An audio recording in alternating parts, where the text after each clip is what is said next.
स्वामी जी, जिन बुखार के नाम मिल गए, टाइफाइड हो, चिकनगुनिया हो, मलेरिया हो, डेंगू हो, तो चलिए इनका तो इलाज आपने बताया और इनका इलाज हम जान चुके हैं, दर्शक भी जान चुके हैं। लेकिन स्वामी जी, एक और बुखार है जिसे वायरल कह दिया जाता है। 2-3 दिनों से लेकर हफ्तों तक ये बुखार टूटता नहीं है। तो क्या जो आपने घरेलू उपाय बताए हैं उसके जरिए इस वायरल बुखार को भी कंट्रोल किया जा सकता है? ये सभी प्रकार का बुखार ज्वरनाशक क्वाथ, ये ज्वरनाशक वटी और सुदर्शन घनवटी, जैसे ये महासुदर्शन घनवटी, ऐसे इसके लिए नाम रखा है इसका। जैसे भगवान श्री कृष्ण ने सुदर्शन चक्र घुमा करके सारे असुरों का संहार किया था, राक्षसों। ऐसे रोग रूपी जो राक्षस हैं वो महासुदर्शन घनवटी, गिलोय घनवटी, ये बड़ी जबरदस्त है इसके लिए।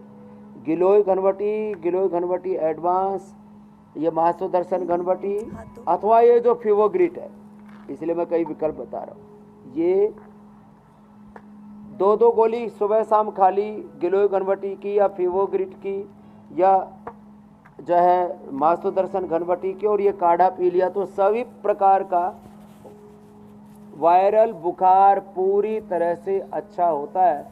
मात्र गिलोय पीने से ही, ये गिलोय का और तुलसी का काढ़ा पी लो, इसलिए गिलोय और तुलसी को हमने साथ साथ रखा हुआ है। और अश्वगंधा डाल दो तो उससे इम्यूनिटी भी बूस्ट हो जाती है। गिलोय भी इम्यूनिटी को बूस्ट करती है, तुलसी भी खुद इम्यूनिटी को बूस्ट करती है। तो ये इम्यूनिटी बढ़ा करके अंदर के बैक्टीरिया, वायरस, फंगस को मार करके बुखार जिस कारण से होता है उसका निवारण हम करते हैं। तो ये गिलोय तुलसी बहुत ही ज़बरदस्त। और जो गिलोय तुलसी अश्वगंधा, इसकी गोली बना रखी है हमने, इसको रोज़ जो खा लेते हैं फिर उनको तो बुखार कभी होगा ही नहीं। अश्वगंधा का भी कैप्सूल हमने बना रखा है, गिलोय घनवटी बना रखी है। स्वामी जी देखिए, अपने डेंगू, चिकनगुनिया, तो मलेरिया खा लेते के साथ साथ टाइफाइड के लक्षण को समझते हुए फिर उसका इलाज कैसे करना है ये आपने बताया। लेकिन जब टाइफाइड की परेशानी बच्चों के लिए खड़ी हो जाए तब मुसीबत और ज्यादा बड़ी हो जाती है। तो सिर्फ टाइफाइड ही नहीं, तमाम तरीके के संक्रामक रोग बच्चों को इस मौसम में बीमार करते हैं। बच्चों को स्वस्थ बनाए रखने के लिए, उनकी इम्यूनिटी स्ट्रांग बनाए रखने के लिए और मौसमी बीमारियों से बचाने के लिए भी आप उपाय बताएं।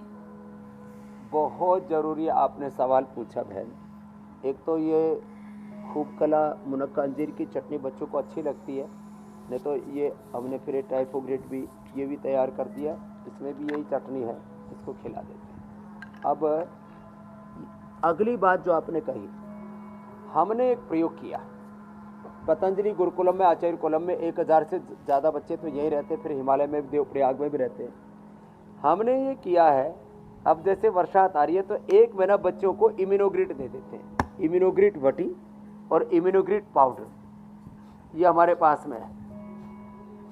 तो ये इम्यूनोग्रिट वटी या इम्यूनोग्रिट पाउडर हम दे देते हैं, तो इससे पूरी तरह से इम्यूनोग्रिट गोल्ड तो ज़रूरत ही नहीं पड़ती बच्चों को। इम्यूनोग्रिट वटी या इम्यूनोग्रिट पाउडर, तो इम्यूनोग्रिट वटी मैंने देखा तो बच्चों को 2 गोली उठते ही सुबह दे दी, एक बार भी किसी भी बच्चे को बुखार नहीं आता। ये बड़ी चीज़ है। तो ये बच्चों को, जिनको भी ये बुखार आता है, उन सबको इम्यूनोग्रिट वटी दे देनी चाहिए। इससे सस्ता, इससे अच्छा कोई दूसरा उपाय नहीं हो सकता। दूध में बच्चे पावर वीटा डाल के पी सकते हैं। दूध में 1 बूंद शिलाजीत डाल दें, 1 चम्मच हनी डाल दें, उसका टेस्ट इतना अच्छा हो जाता है। या मधुरम डाल करके पिला दें, या दूध के में खजूर डाल करके पिला दें। ये जो खजूर है ना, ये बड़ा ज़बरदस्त है। खजूर से इम्यूनिटी बहुत ज़बरदस्त बढ़ती है। तो दूध के साथ खजूर दिया करें बच्चों को, अंजीर दिया करें। हेल्दी चीज़ें खाने की आदत डालें। ये जो चीनी खिलाते हैं बच्चों को और तमाम तरह के जो सिंथेटिक इम्यूनिटी बढ़ाने वाली चीज़ें खिलाते हैं, synthetic vitamin C, synthetic vitamin D, ये सब ठीक नहीं है।